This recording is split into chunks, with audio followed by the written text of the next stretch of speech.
Hello, wonderful physical humans. It's really great to be here today. So, I want to talk to you today about notions of reality, realness, and self. These are not new investigated concepts. I believe some philosophers, scientists, and theologists looked at it before, but we have a new layer to it today. We have emerging technologies and augmented reality in particular that are going to change the connection between reality and identity. So, identity is a complicated issue by itself. The human condition is complicated and fragmented. We like to believe that we have a solid, consistent self, but we all secretly know that is not true at all. William Shakespeare said rightfully, all the world is a stage. And for most people, if not for all, reality and our environment is the stage for the story of our lives. We are, of course, the main character, and everyone in our story are either participants or spectators. And that might be true. It's also a little bit ironic because each one of us thinks the same thing. So we're all trapped in our little reality shows that are running in parallel. And that creates gaps in a perception of a communal sense of reality. So I'll give you an example that I think everybody shares. So I believe that I know who I am. My mother thinks something completely different of myself. And then I have people in my life that also have an opinion about who I might be.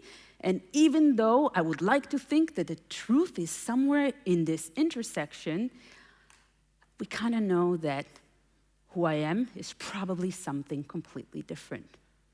It's not really my fault. It's very hard to grasp an idea of self and identity. The truth is that identity is something quite fluid. Who I was waking up this morning might not be who I am right now. I cannot guarantee I will be the same person next year. Can any of you say that? Our identity is fluid. It is fragmented because it's influenced by internal and external processes. We cannot help it, but this is also the beauty of the human condition. Because being human means that we live in this wonderful biological machine. And that machine is built to capture information from our environment or from our culture or from our society. It brings it all together, and our brains process it into our perception of reality. But since we each unpack reality on a personal sensory level, we can only testify for it from our own personal perspective. So, claiming for a universal sense of reality or social identity is a very difficult claim. But it also makes us very susceptible because we believe what we experience first and we question or check the facts later. I saw it in my own eyes, so it must be true. And part of it is because we want to believe. We're quite reliant creatures. We want to believe that what happens around us is real. Our brains are wonderful machines. They are belief engines. They connect the dots between A and B. They are actually built quite efficiently via various cognition processes and deduction powers. Otherwise, our brains would have worked all the time. We are built to fill visual and mental gaps. And that's why we have a very sophisticated understanding of the world around us. But it also makes us very susceptible to believe what we see. And what do we do in this world where we're bombarded with all this visual input, all these interactive influences? Technology is changing the way we process information. The truth is, we are developing new ways of seeing. And we have to make choices about what we're going to believe and process and integrate into our lives. And within these new lenses of technology, augmented reality plays a very important role. The word itself represents a beautiful notion. It literally means to add, amplify, intensify, and elevate something. This is the purpose of why we make technology, right? To better the human condition. So when we talk about adding a digital layer into our physical environment, we want to do it in order to amplify reality, make it greater than it is. So I know a lot of people claim that virtual reality is more immersive than augmented reality. Actually, it's the most immersive technology of all. I kind of disagree. I find reality being quite a high definition, immersive, free platform that even has a built-in social network in it. So I think that adding digital experiences into it is a lot more exciting and a lot more immersive in a sense. So I will show you one of my favorite AR applications, a very simple embedded portal AR layer.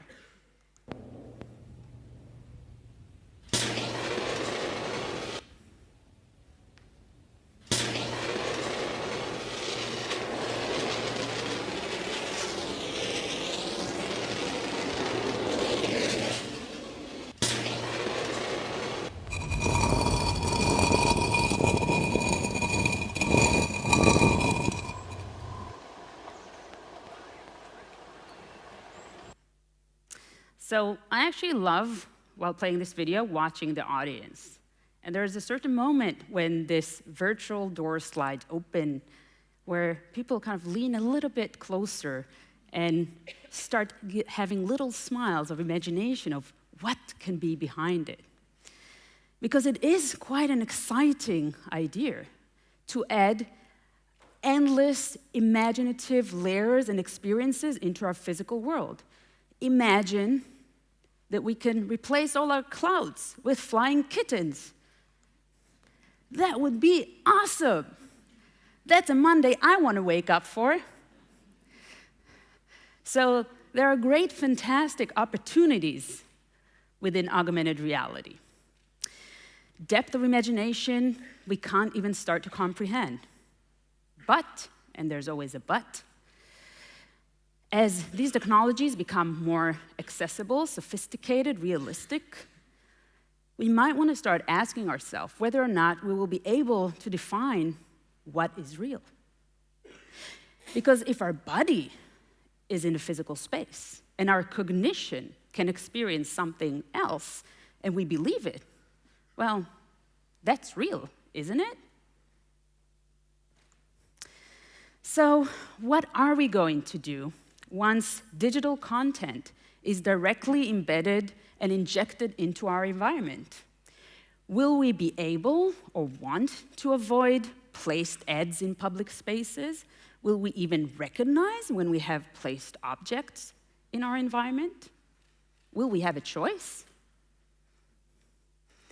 Yes, it could also add wonderful social layers into our environment. Imagine having a social network that works in the real world. We might end up talking to people. That's a crazy idea.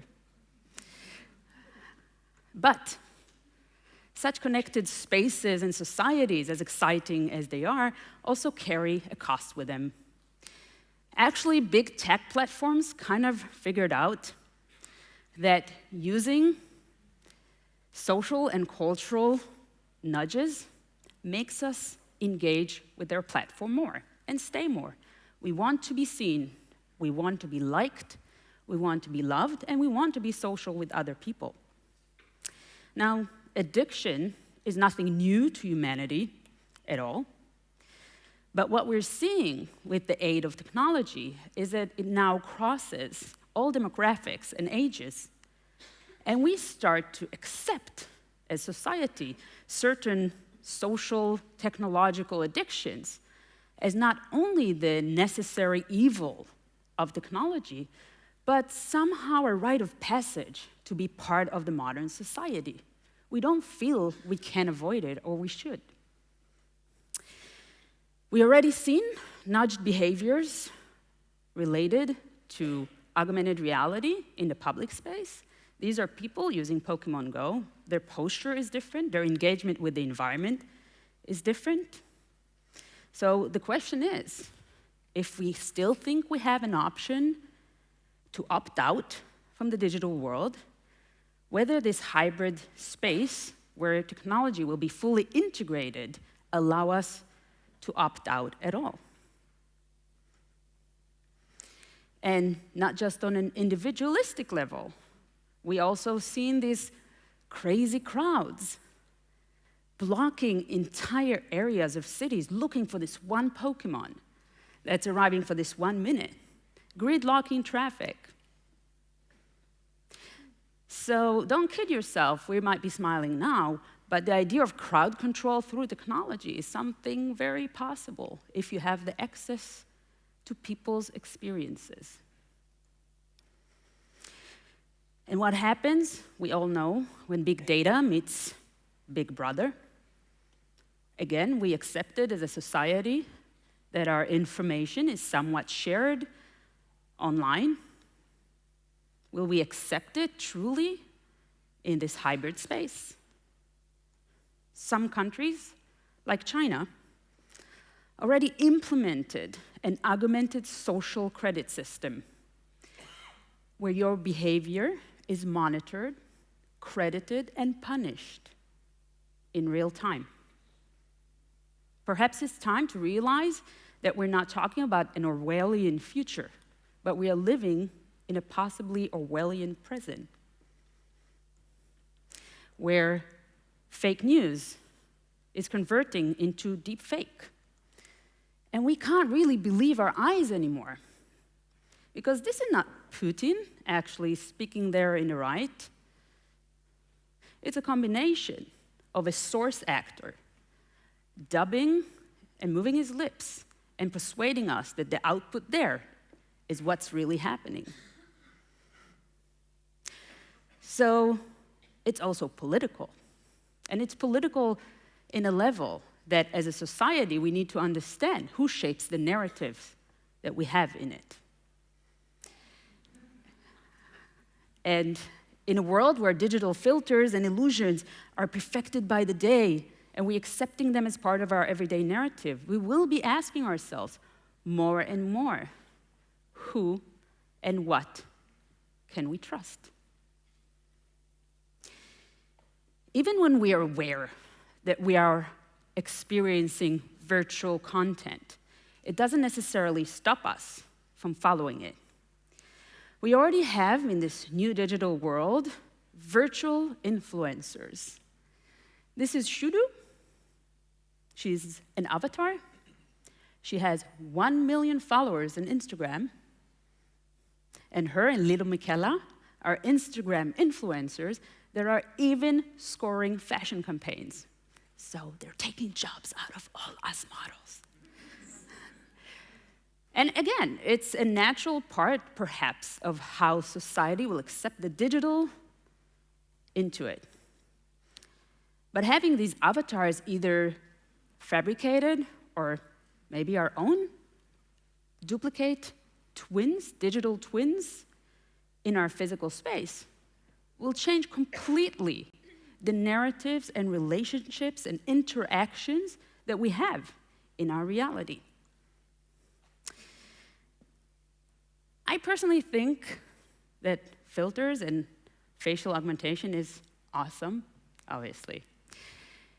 And that real-time augmented filters can provide tools for endless creativity and allow us to play with our identity, having several digital identities at a time, experiments, share them with others, endless possibility of representations of ourselves and our presence. I actually find it more hypercritical to oppose to them, but think that makeup and plastic surgery are acceptable social concepts. But we are also witnessing some concerning consequences of this mix of the perfected digital self and our physical self. There's actually a new phenomena called Snapchat dysmorphia, where patients of plastic surgery are asking to resemble to their filtered selves. Perhaps they are just too afraid to be in their body. And we might also want to ask ourselves, what would happen once our face and body becomes an open space or an open source for content? Will I be able to license myself to brands? Actually, they don't even have to ask me. I don't know if you all realize, but none of you owns their own physical appearance. You cannot copyright your looks. I can grab each and every one of your physical features and implement it on myself if I want, without repercussion, unless it's used for defraudment or to assume your persona. I can look like Kim Kardashian as long as I don't say I'm her.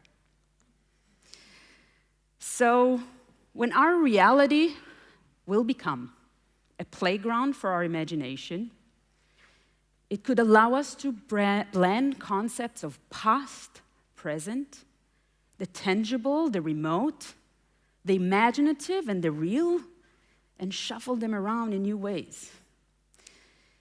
We're going to have new relations with objects, with content, with the space around us, with ourselves. And that is all wonderful. I find it terribly, terribly exciting. I'm happy to live in a time that allows us to do that. But with limitless opportunities, there's also risks. And we have to remember, again, that when we shape our physical environment and the experiences in them, we shape our reality and ourselves. So experiences are not a game. And there is also the question, will we be able, as humans, to separate our real selves from our digital selves? Will we create a new hybrid persona? Will we create a false one that will make us even more depressed than we might be? I believe that we can use augmentation for incredible and positive things if we remember these three things that I was talking about in my talk. That changing our experiences shifts our sense of reality and self, that exponential technologies carry with them exponential impact, and with great power comes great responsibility. As users, as content makers, and as policymakers, it's up to all of us to make sure that this new world will be a world that we want to live in. And the last is, in order to reach a true potential of augmentation that will truly amplify our reality, we need to keep making or focus on making inclusive practices and mechanics. This is the beauty of augmented reality, because we could share it together in this wonderful reality of ours. And if we do all that, we will truly be able to explore a never-ending wonderland and a constant state of becoming. So thank you very much, and let's make sure we keep reality great.